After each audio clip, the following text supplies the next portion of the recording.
10 coups de feu sur les passagers. Ma cliente est morte sur le coup avec une balle dans la tête.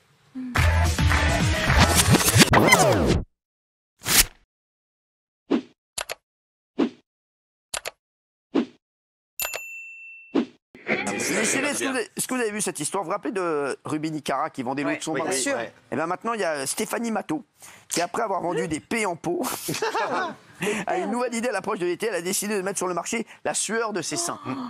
On dit souvent, j'ai travaillé à la sueur de mes seins. C'est ce que dit Benjamin Castaldi. Stephanie claims she made over $100,000 for selling her farts in jars. Et oui, l'influenceuse Stéphanie Matteau et ses 300 000 abonnés sur Insta qui pouvaient déjà l'apprécier chercher des pièces de monnaie dans son canapé ou prendre des cours de piano vendaient donc ses flatulences pour le plus grand bonheur de certains fans. And this time, she's selling her sweat. Et c'est donc grâce à ce petit écouvillon qu'elle arrive à récolter la transpiration de ses seins.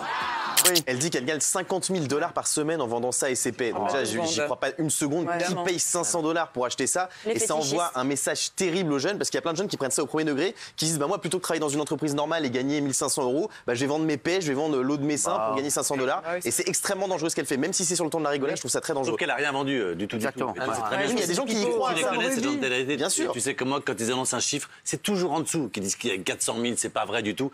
Une sorte de vantardise comme ça, mais elle a rien vendu. Moi, ils font ce qu'ils veulent. Oh non, je suis désolé. J'en ai marre de dire oui, les exemples, les trucs. Écoutez-moi bien, arrêtez. C'est des cons pour les acheter. Mais oui, exactement. Mais c'est vrai. Moi, je pense qu'il y a assez d'arnaques sur lesquelles on doit se pencher dans ce milieu-là que de de voir une fille qui te dit réellement ce qu'elle te vend. Elle te vend son paix, elle te vend sa sueur. S'il y a des crétins pour acheter ce truc-là ou des fétichistes chelous, pourquoi pas? Parce qu'au final, elle ment pas sur la marchandise. Là où c'est embêtant, c'est que cette fille est en train de montrer une fois de plus que pour exister, pour faire du buzz ou pour exister quelque part, il faut faire quelque chose de négatif. Et dans cette société, tout est quelque chose de négatif. Il faut faire n'importe quoi. On voit jamais tout d'un coup un buzz super sympa d'une fille qui a créé une entreprise et tout ça. C'est fais n'importe quoi, annonce de la merde, fais une bêtise, frappe quelqu'un et puis tu vas être médiatisé. Mais quand on met un peu de Ghana, place Vendôme, on crie tous au génie. On dit mon Dieu, c'est extraordinaire. Ça n'a rien à voir. Gilles, c'est pas négatif, Mathieu. Ah oui, c'est pas négatif du tout. C'est aussi le fantasme de certains. Et c'est très bien s'ils ont les moyens qu'ils se payent un fantasme comme ça plutôt que de l'exercer eux de manière négative. Là, c'est gagnant pour elles, c'est gagnant pour les gens qui achètent. S'ils en ont envie, c'est un commerce louable. Maintenant, c'est pour le commerce du Là où Guillaume a raison, effectivement, c'est que évidemment cette Stéphanie là, elle peut éventuellement gagner un petit peu d'argent et tout ça. Elle est peut-être structurée, elle sait se donner des limites. Mais peut-être qu'il y a une petite gamine qui dit ah ouais, alors elle en vendant ses paix, la transpiration entre ses seins, elle a gagné 10 000, 20 000. Mais alors moi, qu'est-ce que je peux faire? En fait, on crée des monstres comme Benjamin Ledig qui était venu ici et qui tout d'un coup. Non mais bien sûr. Les réseaux sociaux créent ça quand même. Pareil, c'est plus grave. Non mais c'est bien sûr que c'est plus grave. Mais ce que je veux dire, c'est que comme on crée du buzz et on vit de ce buzz-là, quand le buzz il va s'épuiser, elle va dire finalement il va falloir que je vende mon pipi et mon caca parce que ça ira toujours plus loin en fait. Samedi soir à Paris, 3 policiers vont ouvrir le feu sur une voiture qui refuse de s'arrêter. Le conducteur a redémarré en fonçant sur au moins un des fonctionnaires de police. Les agents ont alors tiré simultanément entre 8 et 9 cartouches pour arrêter le véhicule. À son bord, 4 personnes. Si le conducteur connu des services de police est grièvement blessé, une des passagères, Rayana, va mourir sur le coup. Il y a des sons de cloche très très différents. On a vu la réaction de Jean-Luc Mélenchon qui a dit que d'ailleurs, regardez là. Des coups de feu qui ont été tirés sur des gens qui refusaient d'obtempérer, c'est-à-dire qui refusaient de s'arrêter. Alors, c'est condamnable de refuser de s'arrêter, mais leur tirer dessus. Depuis quand le refus d'obtempérer mérite des coups de feu? Alors, dans un premier temps, je souhaite quand même, au nom de la famille que je représente de la victime, avoir une pensée pour elle. Premièrement, Rayana, ne connaissait pas le conducteur. Je crois que c'est un point extrêmement important à savoir. Elle ne connaissait pas. Deuxièmement, Rayana était une jeune fille qui n'avait pas de casier judiciaire. Parce qu'on a entendu de tout. Eh bien, l'histoire, c'est qu'en fait, ils étaient dans un after. Vous savez, l'after, c'est que, en fait, elle est à 6 h du matin, elle a été appelée par sa copine, Inès, qui lui dit, voilà, on fait un after en boîte, est-ce que tu veux venir, etc. Elle dit, bien sûr, je viens, pas de souci, on va rejoindre 2 copains. Et donc, ils se sont rendus à cet after, ils sont allés en boîte de nuit, et de 6 h à 9 h du matin. Il s'avère qu'elle n'avait pas d'argent, elle n'avait plus d'argent pour prendre un taxi ou un Uber. Et du coup, eh bien, ce garçon-là, s'est proposé de les ramener chez elle. D'accord, elle ne le connaissait pas du tout? Pas du tout. D'accord. Elle monte à l'avant. Elle était passager avant. Et donc il y a une copine à elle qui monte à l'arrière. Sa copine est derrière elle. C'est ça. Et puis, celui qu'on a entendu effectivement sur les ondes était de l'autre côté. Et là-dessus, il y a un contrôle de police parce que l'un d'eux n'avait pas de ceinture de sécurité. Ce qu'on a su après, c'est que le conducteur avait un casier qui fuyait la police, que c'est quelqu'un qui était vraiment recherché. Donc, il ne l'avait pas dit à tous ses passagers. Hein. Bien sûr, c'est bien absurde de dire qu'il n'a pas le permis non plus, d'ailleurs, entre parenthèses. Donc, du coup, qu'est-ce qui s'est passé ? Il s'est barré, hein, comme un gros courageux. Il est parti. Il a délit de fuite. Voilà, il prend la fuite parce qu'il ne veut pas se faire arrêter. Il veut pas, oui, parce qu'en plus, il était recherché par la police. Il arrive, malheureusement, si je puis dire, parce que je pense à ma cliente, devant un bus et il est coincé. Du coup, les 3 policiers en vélo vont vers le véhicule. Un policier côté passager, conducteur et un devant. Et il s'avère qu'au moment, justement, où il veut fuir, celui qui est devant s'extrait. Du coup, le véhicule a pu se libérer, partir. Et c'est à ce moment-là qu'ils ont tiré à vue plus de 10 coups, vous vous rendez compte, d'armes, 10 coups de feu sur les passagers. Sans regarder qu'ils ont tiré à vue 10 coups de feu. Ce qui veut dire qu'il y avait des innocents dedans, des gens qui n'avaient rien à voir avec ce conducteur. Et ma cliente est morte sur le coup avec une balle dans la tête. Je vais préciser plusieurs choses. J'essaie d'être assez rapide. Parler de bavure, maître, mais je suis un peu choqué et je vais répondre en même temps à l'accusation de M. Mélenchon qu'on a vu là, qui disait depuis quand on tire sur un refus d'obtempérer. Mais en fait, depuis 2017, depuis que dans le Code de sécurité intérieure, on a l'article L435-1 alinéa 4 qui précise l'usage des armes et notamment que les policiers peuvent faire usage de leurs armes dans le cas d'un refus d'obtempérer. Donc voilà, déjà, ce n'est pas une bavure puisqu'ils ont commis leur acte dans un cadre légal. Ils ont fait ce qu'on leur a appris. Quand on fait une intervention comme ceci, on fait ce qu'on appelle une triangulation autour du véhicule. C'est-à-dire que vous avez un collègue qui se passe prêt à interpeller le conducteur, un autre qui se met en protection. Et le troisième, ils sont 3 en protection également. Et au moment où le conducteur reprend la route, entre guillemets, au moment où il réaccélère, où il redémarre, c'est instantané. Chez le policier, il a quoi ? 1/10 de seconde pour réfléchir à ce qui va se passer. Spontanément, quand le véhicule il vous fonce dessus, vous avez 1/10 de seconde pour savoir qu'est-ce que vous allez faire. Et là, vous pensez, à votre vie, à celle de vos collègues, et c'est ce qui explique le tir simultané des 3 policiers. Même dans votre discours, c'est que vous parliez tout à l'heure de bavure, en ayant quand même la parfaite connaissance du Code de sécurité intérieure que vous nous avez lu il y a un enfant, une jeune fille de 21 ans décédée, c'est forcément triste, dramatique. Mais ce n'est pas une bavure, on ne peut pas tirer à vue. C'est triste, c'est dramatique, mais ce n'est pas une bavure. On ne peut pas tirer à vue sur une voiture à 10 Et l'enfant qui traversait devant et qui aurait pu être fauché, qu'est-ce que c'est ça alors ? Alors là, vous prenez une fois de plus des suppositions qui n'auraient pas pu exister. Mais c'est pour ça que la loi a changé en 2017. Parce qu'une fois de plus, ce conducteur ne pouvait pas, c'était une rue extrêmement étroite, ne pouvait pas rouler comme un malade. Ça n'existait pas. Il avait roulé comme un malade pour attenter à la vie. Je suis d'accord. C'est quoi, Géraldine ? Il avait roulé à sens inverse. Absolument, et au détriment des passagers. Au détriment des passagers qui étaient en danger. C'est un danger public. Là, cette passagère était autant victime que les autres. Mais maître, il faut combien de refus d'obtempérer avec des sens uniques en plus pour que tout d'un coup, on puisse considérer véritablement qu'il y a un danger. Mais une fois de plus, on en était au 3e. Il s'est arrêté 2 fois, il redémarre. Je ne vous le souhaite pas. Ça fait un 3e. Ça fait beaucoup, je dis simplement qu'une fois de plus, vous comme moi, on ne sait pas ce qui s'est passé. Il faut impérativement que la lumière soit faite. Non, mais de savoir ce qui s'est passé au niveau, je veux dire, du tir, à quel moment exactement, par rapport aux témoins que j'ai entendus, des témoins. On ne parle pas de bavure. À ce moment-là, on laisse faire l'enquête. Je dis simplement que la lumière doit... Et c'est une bavure en soi. C'est une bavure en soi, en ce sens qu'il y a des morts, une passagère qui n'avait rien à voir avec cette affaire. Ce n'est pas une bavure. C'est un drame. C'est un drame. On va dire un drame. Alors, on va le dire. C'est un drame, mais ce drame doit quand même être élucidé. Et c'est pour ça qu'une plainte va être déposée pour que toute la lumière soit faite dans cette affaire. Couvrez ce sein que je ne saurais voir, c'est la mésaventure qu'a vécue Jasmine alors qu'elle visitait le musée du Louvre avec sa sœur, son mari et son bébé. Ma petite Lana, 5 mois et demi, avait faim. Il n'y avait presque personne dans la salle, alors j'ai décidé de la nourrir ici. La mère décide alors d'allaiter son enfant discrètement, mais très vite un agent de sécurité va lui demander de se rhabiller. Les corps des femmes n'ont pas à être des corps sexués par défaut. Face à la polémique, le Louvre a tenu à s'excuser, rappelant les règles dans l'enceinte de son musée. Le règlement de visite n'interdit absolument pas d'allaiter dans les salles. Cette dame a bien fait de nous écrire. Nous allons faire un rappel général des consignes. Si vous dites pas c'est les Anglais, vous restez pas. Non, il faut dire c'est les Anglais. C'est les Anglais et ce qui m'a gêné là, c'est l'aspect provocateur presque. Au Louvre, il y a un espace dédié. Et moi, j'en ai un peu marre qu'on tape sur les agents qui lui ont interdit parce qu'ils pensaient que c'était le règlement, ils lui ont dit allez ailleurs, etc. Et je trouve que dans son témoignage, il y a un peu de provocation. Les agents, ils appliquent le règlement. Alors après, faites pas la moue, laissez-moi terminer ma phrase. De toute façon, Lénaïm n'est pas dans l'émission. C'est bien. Guillaume. Non, je suis choqué que Gilles parle de provocation. En quoi c'est une provocation de donner le sein à son enfant? Ça veut dire quoi? Parce qu'on voit un bout de sein, c'est une exhibition sexuelle? C'est horrible. En fait, tu veux que les femmes se cachent pour faire quelque chose de normal et de naturel? Enfin, je ne comprends même pas qu'on puisse être contre ça. Et comme on l'a dit, c'est interdit par la loi d'interdire l'allaitement en public. Donc cette agence, c'est scandaleux ce qu'il a fait. D'ailleurs, le Louvre a condamné son action et parler de provocation. Gilles, c'est honteux, franchement. Voilà, donc du coup, vous allez taper sur l'agent qui va se faire engueuler à cause de vous, c'est ça? On vit dans une société. En société, c'est-à-dire qu'on essaie de tous faire pour vivre ensemble. Comme le Roquefort. Mais il n'y a pas de trouble à l'ordre public. Sans se choquer. Sortir un sein devant tout le monde. Pour allaiter son enfant. S'il vous plaît, Benaïm, Spécialisé s'il vous plaît. Non seulement vous ne parlez pas sur les autres, en plus vous n'êtes pas dans l'émission. Mais c'est ça. Laissez parler la personne. Merci beaucoup. Il y a des gens qui me dérangent. Sinon, on fait ce qu'on veut. Mais qu'est-ce qui vous dérange? Ça me dérange. Ça me dérange. Comme par hasard, c'est des hommes. Elle sort un sein, mais son enfant. Alors, question à l'envers. Elle était un enfant. Quel était le problème? Qu'est-ce qui l'a dérangé, elle, pour faire 2 mètres? Elle l'a fait. Elle a dit qu'elle avait besoin de le faire. Donc voilà, mais je vois pas ce qu'on. Dans les 3 secondes, le gamin allait mourir dans les 3 secondes? Non, mais je ne vois pas pourquoi on parle de provocation. Il a raison, c'est la provocation. C'est loin de vos toilettes. C'est pas la peine. Attendez, là, on est dans une société, on a nos téléphones H24 en main, avec des photos relativement sexuelles même sur Instagram et tout. On n'est pas choqué de ça. Et là, on fait les puritains quand une femme donne à manger à son enfant. Quel rapport? Non, mais quoi? Ça veut dire que le sein, d'un côté, il te choque pas sur Instagram. Par contre, il te choque.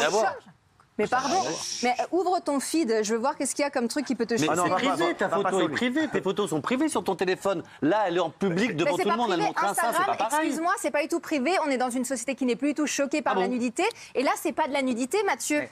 Enfin, voilà, allaiter, c'est juste, allaiter, c'est une maman qui donne à manger à son petit. Avec un sein. Mais avec un sein, le problème, c'est que si la personne sort un petit peu son téton pour donner à manger à son enfant, il faut vraiment être déréglé pour y voir un truc. Vous regardez pas. Moi, à chaque fois que j'ai vu quelqu'un allaiter, je tourne la tête, je regarde pas, je suis pas là en train de regarder comme un sauvage. Là, elle est au Louvre, peut-être que c'est l'endroit parce qu'après elle prend le bus, elle va marcher, elle va pas l'allaiter dans la rue. C'est pas interdit de le faire. En quoi ça gêne? Alors, on dit, oui, il faut que les nanas elles aillent à la piscine les seins nus, mais t'as pas le droit d'allaiter. Elle peut pas faire 5 mètres.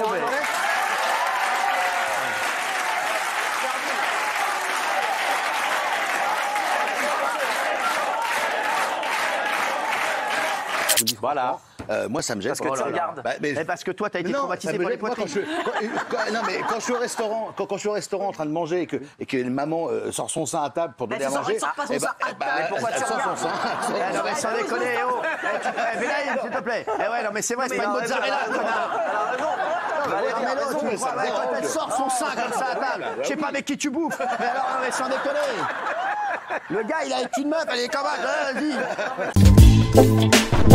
Élodie et Laurent sont les terribles victimes de ces squatteurs. Une nouvelle affaire de maisons squattées. Tout est compliqué, malgré les lois qui existent. Alors qu'ils ont signé l'acte de vente de leur maison en Essonne, impossible pour eux de poser leur carton. Voilà, ils ont changé les clés, donc je peux rien faire, c'est fermé.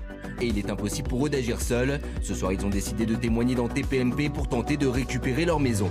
Voilà, donc qu'est-ce qui se passe? Vous visitez la maison, vous aimez bien la maison, tout va bien? C'est ça, on visite la maison en septembre dernier. D'accord. On s'y rend plusieurs fois, on visite, on kiffe. Ouais. On kiffe. La maison est vide, complètement vide. Il y a un matelas au sol. D'accord. Voilà, je la visite plusieurs fois, tout va bien. Jusque-là, tout va bien. D'accord. Donc là, vous décidez d'acheter la maison, vous faites une offre, l'offre est acceptée, vous faites un crédit, et vous avez la maison à disposition à partir de quand?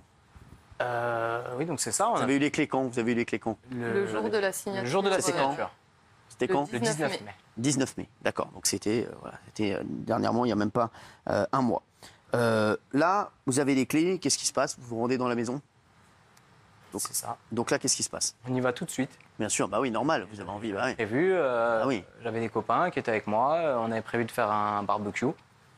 Pour fêter ça, on se rend là-bas et voilà, on trouve la maison comme ça, la voiture, les rideaux, un chien, des vélos, des patinettes. Ouais. Donc là, je suis surpris. C'est normal. Bah voilà, et je demande un petit peu j'ouvre le portillon, je rentre, je vais toquer, je demande explication. Bonjour. Donc là, vous tombez sur qui? Je tombe sur un enfant, je demande à voir un des parents. Je dis appelle les gendarmes, ils sont au courant, c'est chez moi, voilà. Donc chose que j'ai fait, j'ai appelé les gendarmes. D'accord. Et ils m'ont confirmé que j'étais bien le propriétaire. mais que de là, il allait s'engager une longue procédure parce qu'il était finalement chez lui là. Truc de fou. Oh là là. Donc, il est chez lui, c'était quoi? C'était une famille de quoi? Ils sont combien dans l'appartement? Là, ils sont 6. 6, donc ils sont 3 enfants et 4 enfants. 4 enfants. 4 enfants et 2 adultes, d'accord, plus le chien. Donc là, qu'est-ce que vous dites tous les deux? Vous dites, on est dans une histoire incroyable? Là, je dis oui, c'est incroyable là, ce qui se passe. Les gendarmes ont fini par nous dire gentiment de partir. D'accord. Ah oui, de partir de chez vous. Ah oui, de partir, il a fallu qu'on parte. Ils voulaient jouer des lois, essayer de nous rentrer.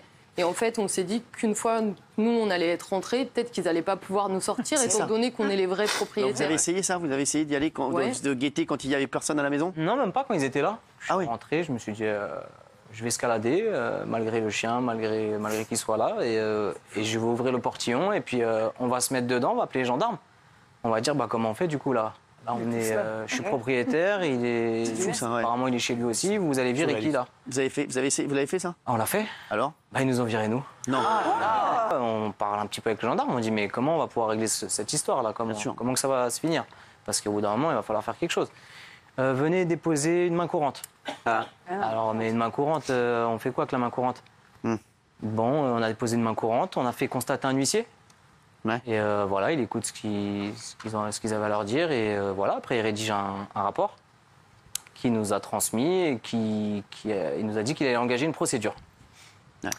De là, il me dit il faut aller porter plainte. La main courante ne suffit pas, il faut aller porter plainte. Je vais à la gendarmerie, j'essaie de porter plainte. Ils veulent pas prendre notre plainte. Quoi? Pourquoi? Ils veulent pas prendre notre plainte parce qu'il serait arrivé avant que ce soit notre domicile. Oh putain. Donc, le 19, quand je suis arrivé, ils étaient déjà là. Donc ça signifie que lorsque j'étais en train de signer, ils étaient déjà là. Donc avant que ce soit réellement chez moi, ils étaient déjà là. Le maire est au courant de l'affaire, oui. Il lui a dit quoi le maire? Je sais pas trop ce qu'ils se sont dit. Parce que nous, on a été voir le maire également. D'accord, bien sûr, oui. Qu'est-ce qu'il vous a dit le maire? Qui nous soutenait, mais qu'en soi, il ne savait pas réellement quoi faire, lui, dans cette situation, qu'il ne pouvait pas intervenir directement sur ça. C'est la préfecture qui intervient. À un moment, vous avez pensé à aller sortir Manu? Il y a des enfants, c'est compliqué, il y a des enfants. Non, mais la question, elle est simple. Voilà. Je suis d'accord. Moi, j'y ai pensé, oui. Oui ou non? Vous êtes propriétaire du bien, certes, mais ce n'est pas votre domicile. Au terme de la loi, un domicile, c'est un endroit où on habite réellement. C'est-à-dire avec des meubles, avec du linge, etc. Et en réalité, ce n'est pas votre domicile. Alors que lui, si. Aussi incroyable que ça puisse paraître. Et sans titre. Est-ce qu'il y a eu déjà des cas où il y a des mecs qui sont venus, ils les ont sortis, et qu'après, ça c'est pas... Voilà, parce que le squatteur peut aller porter plainte, là, dans ce cas-là? Écoutez, je suis en retraite maintenant, je peux le dire, je l'ai fait. Ah, d'accord, voilà. Donc, il y a prescription. J'adore. Il est incroyable. Il est incroyable, monsieur Simonet. C'est vrai? Il y a prescription, on ne poursuivra plus. Donc, il y a longtemps, ça m'est arrivé. Et là, ce soir, il y a eu un tweet du ministre de l'Intérieur, Gérald Darmanin, qui vient de dire: cette situation est inacceptable. Donc, nous demandons immédiatement, immédiatement au préfet 91 d'engager la procédure de l'article 38 de la loi Dallot pour une évacuation rapide des occupants illégaux. Donc il y a l'article 38. Qu'est-ce que c'est? C'est ça, c'est la dernière loi.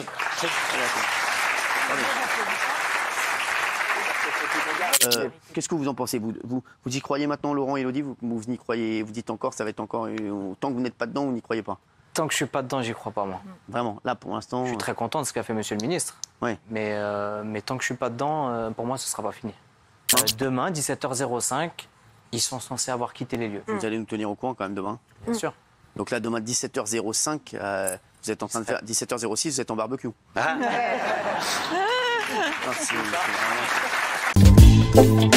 Johnny Depp était lui tranquillou au Royaume-Uni avec des Anglais déchaînés.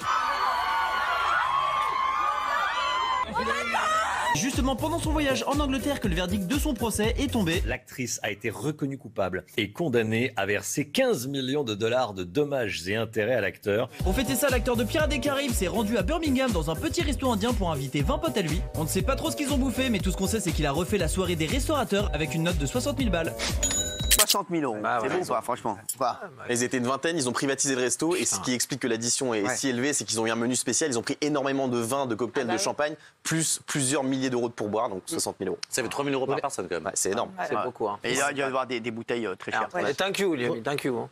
60 000 euros, thank you, il a mis. Il y a marqué ça. Thank you. Comme ils ont privatisé le lieu et que ce soir-là, il y avait 400 couverts, pour privatiser, ils ont payé 25 000 livres de privatisation du lieu. Ça fait quoi? On ne sait pas, quoi, des livres de quoi? Alors, par exemple, là... c'est combien 25 000 livres? 30 000 euros. 30 000 euros. C'est vrai, tu crois.